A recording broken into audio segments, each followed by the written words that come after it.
início à audiência, convidamos para compor a mesa o meritíssimo juiz da 4ª Vara do Trabalho de Juiz de Fora, Dr. Leverson Bastos Dutra.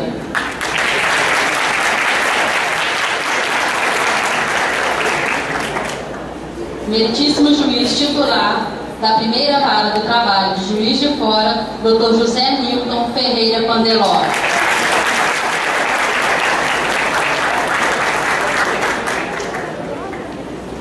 O coordenador dos trabalhos, Dr. Luiz Eduardo Barra Ailton.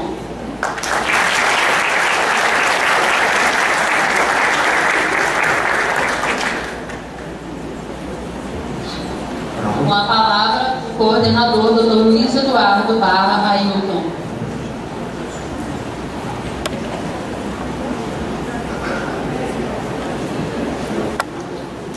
Boa noite a todos.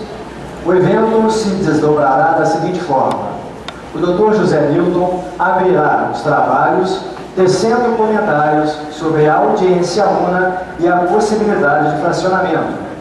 Tecerá comentários também sobre o procedimento ordinário e o procedimento sumaríssimo, algumas peculiaridades, e sobre o assédio moral e a sua dificuldade probatória. Logo em seguida, iniciaremos com a simulação dos principais incidentes na audiência de julgamento, com a intervenção dos magistrados. Encerrando, os magistrados farão suas considerações finais. Com a palavra, Dr. José Nilton.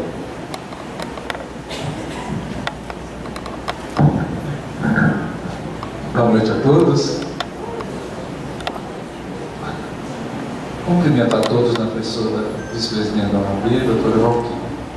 Faço um cumprimento especial a uma pessoa por muitos anos que eu não via e que é muito querida de coração, é uma pessoa que me inspirou não só na minha carreira da magistratura, mas também nos meus próprios estudos na Faculdade de Direito, que é o doutor Israel Carolina Rachid, que está aqui, que é um exemplo de magistrado, de jurista, de homem de bem, e que deve ser um exemplo para nós todos. Eu sinto muito orgulhoso de participar de um evento com a presença dele. Agradeço a oportunidade de poder tornar pública essa minha admiração por ele.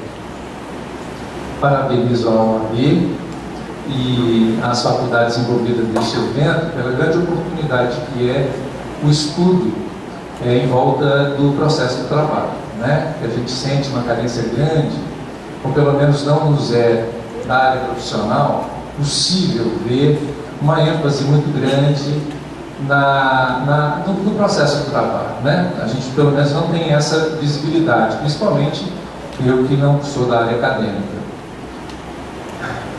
Na verdade, a última vez que eu falei sobre o processo foi em 2006 e nunca mais me convidaram para falar sobre isso. Então deve ter alguma razão. Eu me lembro que nessa época eu comparei, eu fiz uma parábola, será que é isso? Um paralelo entre o dito de Luiz Fernando Veríssimo, que falava da gramática, que a gramática, desculpa, é igual mulher de malandro. Nessa época de lei da Maria da Penha, não deve-se falar isso, né? Mas que a mulher de malandro tem que bater nela todo dia para ela saber quem manda. Aí eu dizia isso no processo, principalmente o processo de trabalho. A gente tem que apertar o processo de trabalho todo dia para ele saber quem manda. O processo, ele tem um fim útil, ele tem que servir a um propósito, não se servir de si próprio, ser um objetivo, um fim em si mesmo. Então, nós devemos lembrar que o processo de trabalho, que é de 43, depois disso, ele acabou sendo um inspirador do processo civil. Todas as reformas posteriores do processo civil foram inspiradas no processo de trabalho.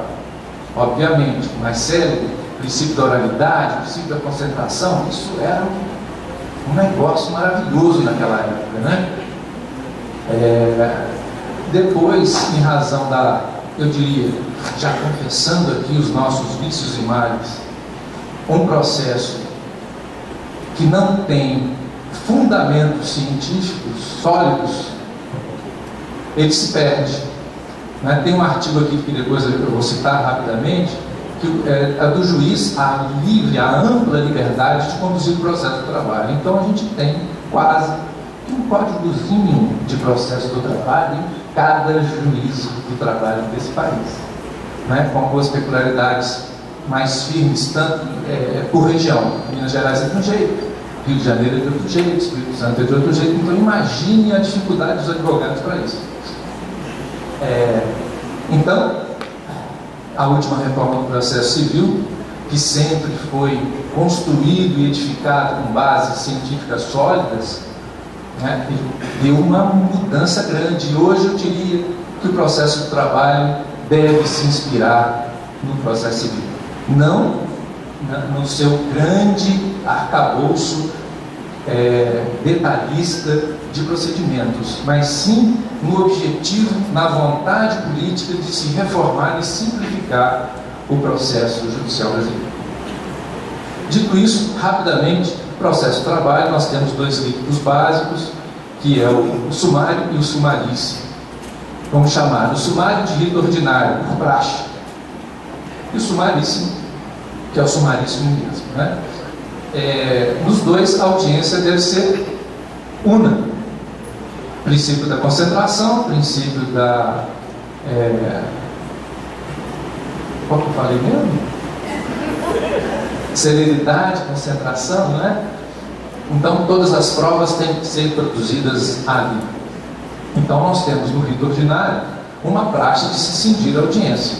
Vamos fazer a colher da defesa nesse ato, vamos marcar uma outra audiência para a produção das provas. Já no sumaríssimo isso não acontece, a regra é a produção da prova naquela primeira audiência.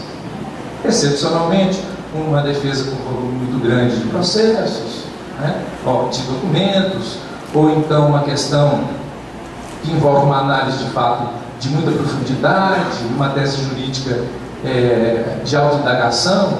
Então, nós podemos quebrar a regra e, excepcionalmente, marcar uma audiência para depois. Mas creio que, brevemente, são considerações para a gente começar hoje. Me parece que o processo simulado será a audiência simulada no processo do rito ordinário. É isso?